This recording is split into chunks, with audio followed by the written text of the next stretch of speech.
Hi everyone, I'm Michelle with the Southern Shell, and I'm here to show you my trash to treasure. I'm going to show you how to make this out of this. So, I made this about 4 years ago, and it's been sitting by my stove, and I use it. If it gets dirty, I just use a damp cloth and wipe it. I use Mod Podge and designer craft paper.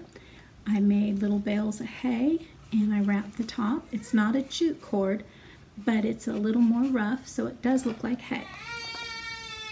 And that's my grandson. That's McHugh. So if you'd like to find out how to make this out of this, stick around and I have the video for you. Before we get started, I'd like to thank Casey, our host from Coffee with My Sunshine, and our co-host Heidi Sonboul DIY for this challenge using trash to create treasure. You can find their channels linked in the description box below, along with the link to the playlist for all the other YouTubers who have joined in with this challenge. If you like these types of videos, don't forget to hit the like button and subscribe to my channel. If you want to know when I'm releasing new videos, hit that bell button to be notified. Thank you. God bless. Okay, let's get started. First of all, we're going to go ahead and just clean off the edges of this and make sure we have a nice clean edge around the top of our container. The next thing I'm going to do is I'm going to clean it real well. I'm using some Clorox wipes here, and I'm just going to go along the inside and along the outside so that I know we have a nice clean surface for putting our spoons in, our utensils in, and for starting to decorate the outside of our container. So, I'm going to use Waverly chalk paint in Plaster, and I'm going to give this container 2 good coats. Now I'm giving it 2 good coats because I want it to have a nice base for the paper that I'm going to put over the top of it. I don't want any of the blue or even the distortion between the blues and the other colors on this container. I don't want it to show through once I put the cardstock or paper over the top of it. I'm still debating on which one I'm going to use at this time, so I want to make sure that I've got it covered nicely. As you can see here, I'm going right up to the edge of the container and making sure I do a good job just getting right up to that lip around the container there. I don't want to have any paint over the top of it. Not that it's going to matter too much. I just want some consistency because my paper is just going to go right to the top of that rim.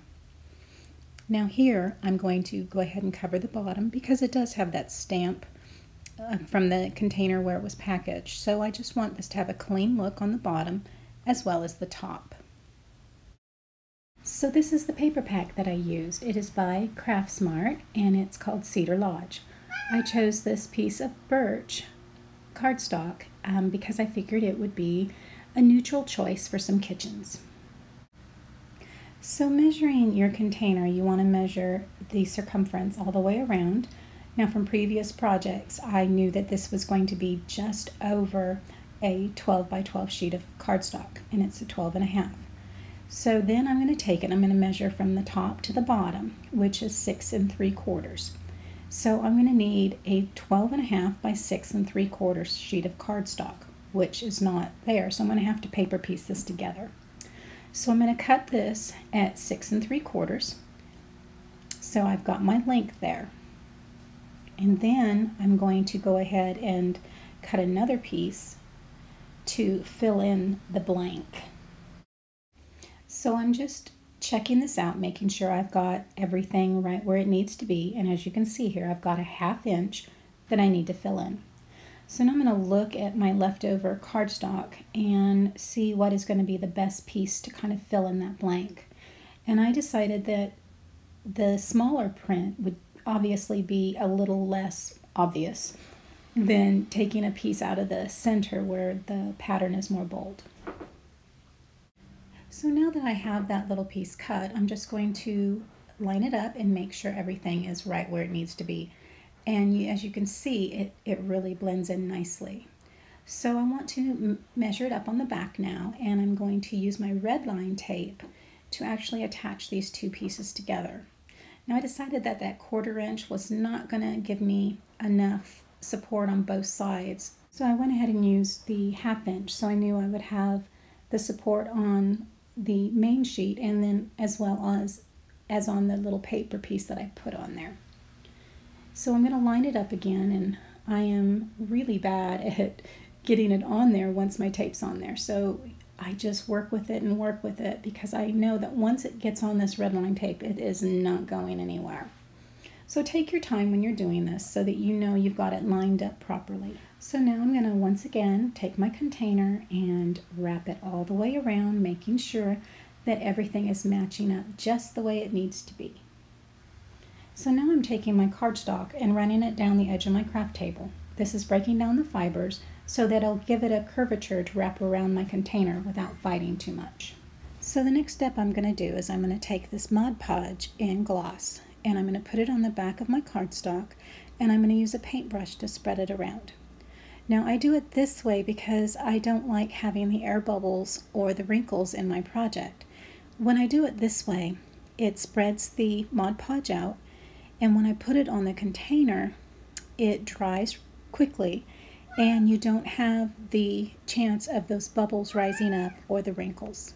So continue to just spread your Mod Podge out to the corners and the edges of your cardstock, making sure you have enough on there that it's not going to dry out before you get it on your project. So now I lay my container down and I line up the top with that lip, and I get my cardstock right under that lip of that container, and I just follow that all the way around. Now I know that that is my straight edge for the container, and I want it to just all be nice and straight along that top edge. Now that I have it on there, I'm going to check for any bubbles, making sure that there's nothing there. Now the edge over here just dried out just a little bit because this was the one edge that I started with, so I'm just going to add a little bit more Mod Podge on there to make sure that it's moist enough to roll that cardstock right on over, and then it's going to hold and stick. And here you can see that it is just a perfect fit for where I had actually paper pieced that in there. So I'm going to take off this backing of the red line tape, and I'm going to use my Mod Podge and cover the edges of that and just roll it on up to where it meets, and it's just a perfect fit all the way around. And once you get that on there, I'm gonna go ahead and just take it and go right along the edges and pull that right up in there so that I know that it has a nice good seal and we don't have to worry about that lifting up. So once I have that all on there, I'm just going to check it and make sure that everything has made a connection to the container and that I don't have any air bubbles or any wrinkles that I need to worry about and fix. Now would be the time to fix it.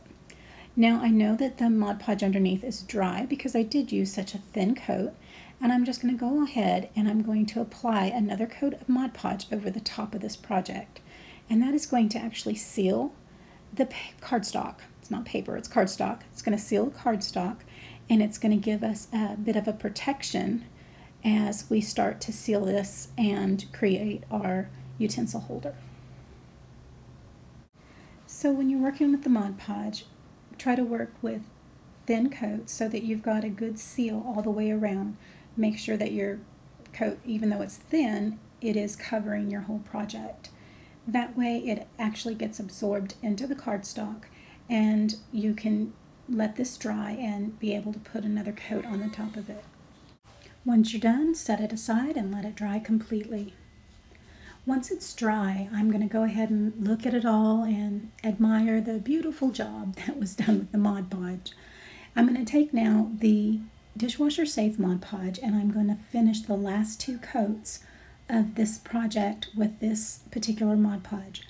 This Mod Podge, once it is on and you let it sit for 28 days, it is supposed to be dishwasher safe. Now I wouldn't put this in the dishwasher because it is a paper product, but I use this and because if I have it sitting by the stovetop, you never know what you're going to get splashed up on it. It's like spaghetti sauce. So when you use this particular type of Mod Podge, you can use a damp rag and just wipe it off, and you don't have to worry about getting it wet because you have protected it with this particular Mod Podge. So I'm just going over it and making sure I've got it all covered, and I actually put 2 coats of the dishwasher safe Mod Podge on this project.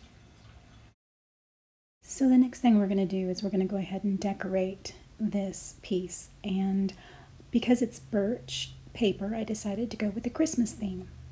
So I'm using my Cricut Maker, and I'm showing you that I've chosen premium vinyl, and on the material setting I actually chose more instead of the default, so it'll actually cut deeper into the vinyl for me. And I'm pulling it off my mat by turning my mat upside down and pulling the vinyl off of it. Now we're going to go ahead and start weeding this, which is very similar to weeding your garden. You're going to pull away the stuff you don't want and keep the stuff you do. It's really not as difficult as I'm making it look. So we're going to continue weeding this until we actually have the word that we want to place on our project. Now, one thing you always want to do is replace your cling sheet over the top of your mat. I have a sticker on the top of that because you want to make sure that that is always on top. Now here I'm showing you that I'm actually using the Dollar Tree clear vinyl that is used for like shelf lining, and it makes great transfer tape. So I'm just cutting out the piece that I need, and I'm burnishing it onto my baking word, and I'm going to go ahead and pull that off, and that's what I'm going to use to apply it to my project. Now if you have a little issue trying to get that to stick onto the transfer tape, just burnish it down a little bit more, because it's usually that my problem is I usually haven't burnished it down quite hard enough yet. Now I'm going to go ahead and line it up to the center of my 4, and I'm going to go ahead and put that onto my project, and I'm going to use my Cricut tool there and burnish it on down. And then as I pull it up, there is no problems with that sticking to my container. Now I save my transfer tape so that I can use it over and over until it actually loses its stickiness. Now what I'm going to do here is I'm actually going to use that dishwasher safe Mod Podge again, and I'm going to go over my project so that not only is the project have another coat of that protective sealing on it, but my vinyl also is covered and has that protective sealing over it so that it won't peel off in case it does get wet. Now I'm flipping it right on over and putting a coat of that dishwasher safe Mod Podge on the bottom, so that that bottom has a nice seal on it as well, in case something gets spilled on your countertop and you need to wipe the bottom of this project. So here I'm going to go ahead and start decorating. So I'm looking at this to see whether I want to use the red and white or the jute in green, and I decided to go with the green because I really thought that that highlighted that a little bit better.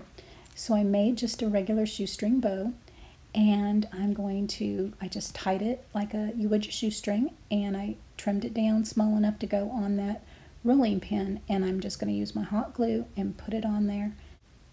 And just now looking at it and trimming down the last of that jute and checking out the project. I really like the way this turned out. There's no bubbles, there's no wrinkles, and everything looks really good. And even looking here where I've actually paper pieced that birch paper together to actually make it long enough to go around this project, unless you knew it was there, you wouldn't be able to see it. So I'm really pleased with the way this turned out. So friends, if you like the way this turned out, go ahead and give me a thumbs up. If you'd like to see more of the projects that I make, hit that subscribe button and hit that notification button if you'd like to be notified when I put out new videos. Thank you so much for watching. Have a blessed day and stay safe.